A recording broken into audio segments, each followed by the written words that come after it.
Topic 8.1 sets the stage to discuss the Cold War and decolonization. The essential question we're answering in Topic 8.1 is how did we get from the end of World War II to our current day through the periods of Cold War and decolonization?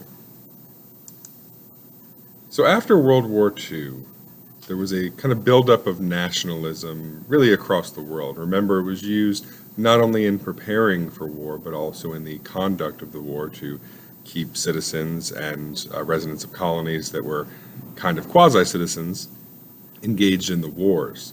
So after that war, some leaders called for autonomy but wanted to remain under imperial rule, while others sought outright independence.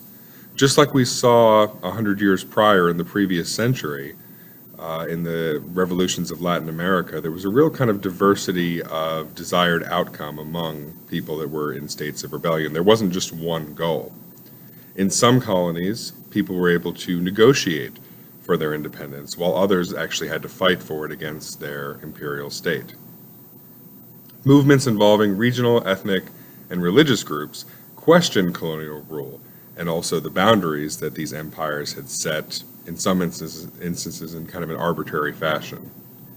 On the map in front of you, you can see an accounting of the various years of independence for the former colonies of European imperial states in Africa and South and Southeast Asia. So also after World War II, power shifted predominantly to two superpowers and the countries that allied with them. These were the winners of World War II, and I'm mostly talking about the United States and the USSR.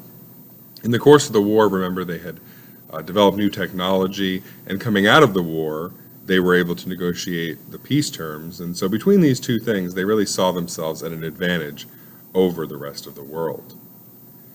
As I said, there really were two camps, the capitalists, which mostly aligned with the United States, and the communists, which mostly aligned with the Soviet Union.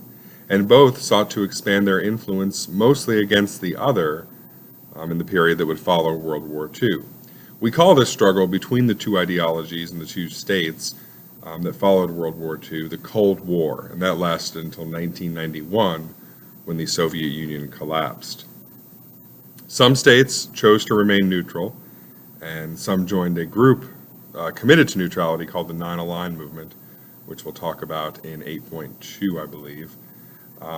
But most states chose to ally with one side or the other. On the map in front of you, you can see the Warsaw Pact countries, which would have been aligned with the Soviet Union, the NATO countries, which would have been aligned with the United States.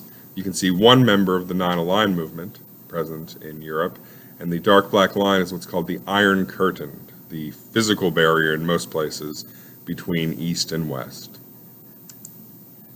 This map shows you the Cold War alignments at around 1980, which was, remember, toward the end of the Cold War. So if you were to look earlier on, for instance, you would probably see India, for instance, as a leader of the Non-Aligned Movement, not shaded a color that shows it's somewhat aligned with the USSR, but they tended to favor the USSR in this battle. So this shows you by the end of the struggle, essentially, who was favoring which side, with China kind of as an outlier stuck between the two worlds in many ways. Also pay attention to the X's, which show you where there were major struggles between the two sides, and not surprisingly, it's usually depicted as guerrillas of the opposite faction or the opposite ideology fighting for their belief in each location. This chart, or these images, show you the leaders of the USSR and the United States over the period of, really since the start of the USSR, not just the Cold War. But I want to note a couple things. First of all, there are 3 more presidents before FDR that I just couldn't really fit on the screen. So in total, we're looking at 13 presidents, 13 U.S. presidents in the same time frame as the USSR had its entire 7 leaders. But there's one detail that's buried here as well.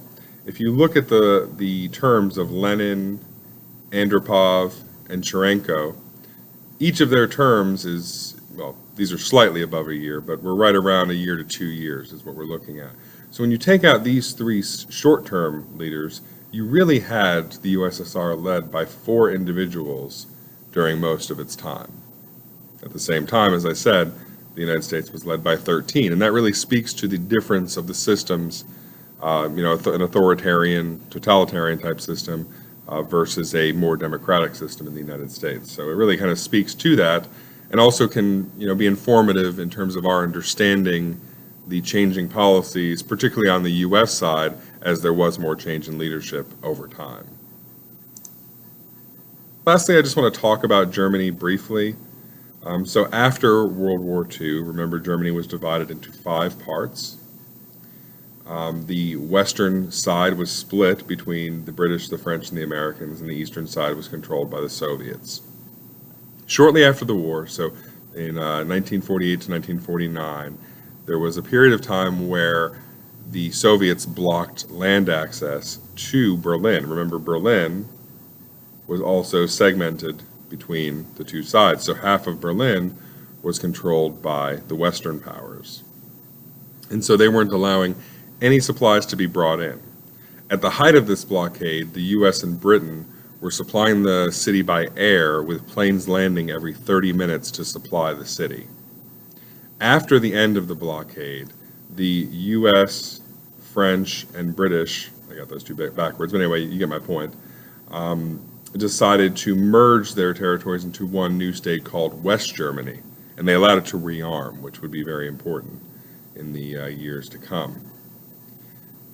Shortly after, about a decade later, East Germany built the Berlin Wall in 1961, and that was to stop residents from leaving, to stop residents from leaving East Berlin to go to West Berlin and beyond, as it was very embarrassing to the Soviet Union.